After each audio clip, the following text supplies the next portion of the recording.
Hi,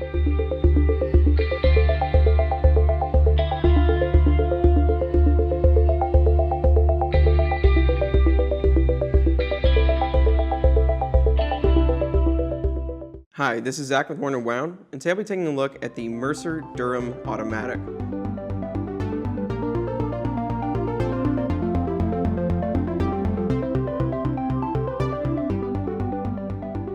Mercer, who we've looked at several times, they're a fairly young brand, but they've done a lot in the few years they've been around, and they've done a really interesting thing, which is kind of every watch they go a very different direction, which can sometimes work for brands, sometimes can work against them. But I think seeing them experiment, they've done some really great stuff. We looked at the Lexington chronograph, which was kind of a classic bi-compact chronograph with a mechanical movement, and this is a follow-up to that. And this is a three-hand watch with an automatic movement, an STP 1-11, which is actually Fossil's owned automatic or mechanical movement house. We'll get into the movement a little bit more later. And with this watch, I mean, they are kind of unabashed about their influences, and they say it right on their website that they're influenced by classic Hoyers. That case is very much reminiscent of a Camaro, and then some of the new kind of colorful work from Nomos. And I think you can definitely see those influences here without it at all looking like an homage to either brand specifically.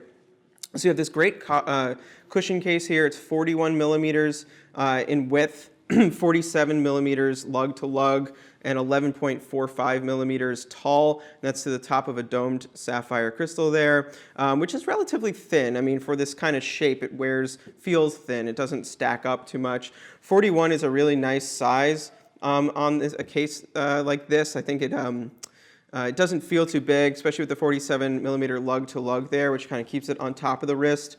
I don't know. I think that's nice. I've tried on actually some of the classic Camaros, which were from the 70s, 60s, and those are actually quite small, and they feel kind of small on your wrist. This is a nice modern interpretation of it, and you can see just looking at it that they did a really nice job on the finishing of this watch. So you have some nice radial brushing on the top surface, and then a nice polished bevel edge around, which really pops. A polished bezel as well, just plays off of that finishing. The brushing, so really appealing. And then the dial has this really nice kind of almost dress diver-esque feel to it. It's just kind of a nice casual, sporty feel. It comes in several colors. Obviously here we have blue. And the construction of this dial, I think, actually does a lot to kind of make it interesting. So you have two surfaces here, an outer chapter ring and then an inner dial. And usually chapter rings are on top of those inner dials, but here they went the other way. So the inner dial is stacked on top of the chapter ring. So you have a little bit of a lip there.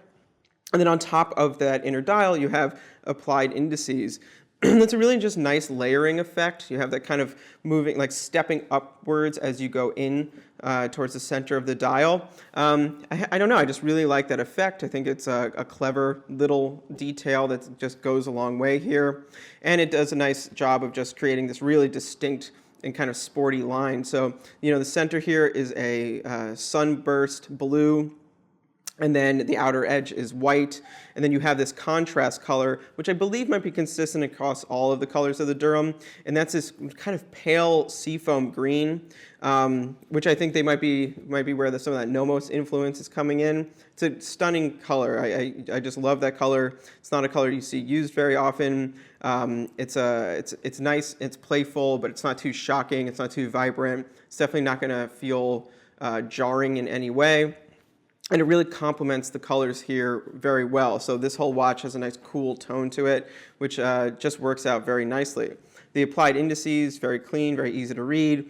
Numerals around the edge there, just for added legibility. And a date at 3, which, despite being contrast to the blue, it doesn't really bother me at all on this watch. I think it's integrated nicely. It plays off of the chapter ring a little bit, so it works well. Hour and minute hands there, just simple blocks filled with lume. They're in black, so they almost float, very kind of a low-key minute hand, which kind of, or hand in general, which I feel like makes this a little bit more casual, a little less of an aggressive sport watch.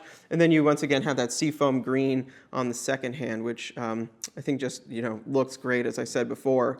There's a bunch of different strap options. Mercer's interesting in that they do have shell cordovan straps, and yet their watches are fairly affordable. So here you have a navy shell cordovan strap. It's a little bit of a different color from the dial, which I just get a little kind of OCD about. So I personally maybe would have gone with a brown to just emphasize that blue rather than have this a little slightly off coloring.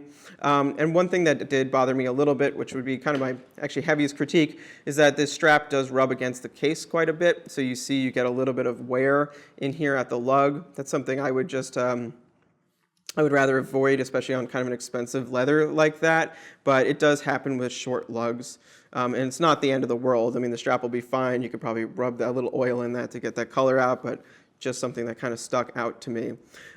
This color is interesting too. When you look at it, so I'm wearing a blue shirt here, which I probably wouldn't wear with an all blue watch typically, but you can really see there's actually a lot of green going on in this dial. And it's overall just, I don't know, it's just a very appealing watch. And like I said, the price is really good. So the retail price on this is going to be $629, but the pre-sale price is $200 less than that at $429. Just a great price. You have this SDP movement in there, which is a Swiss-made movement.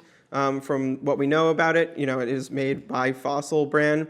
And we're going to flip the watch around now just to show you that quickly. Just quickly looking at the STP 1-11 movement. So it's basically an ETA 2824 clone. It is nicely decorated.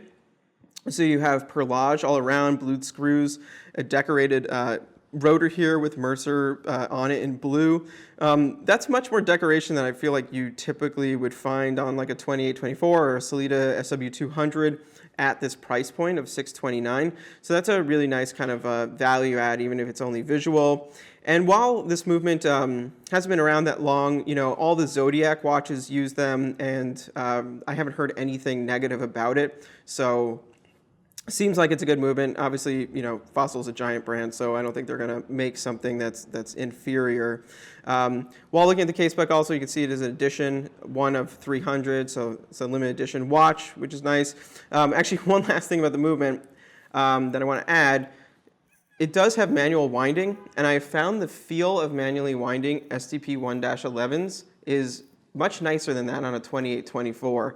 I don't know if you can hear it, but it's got a little bit of a click to it, which just feels really, really nice. So that's a little thing I found that hopefully you can enjoy as well.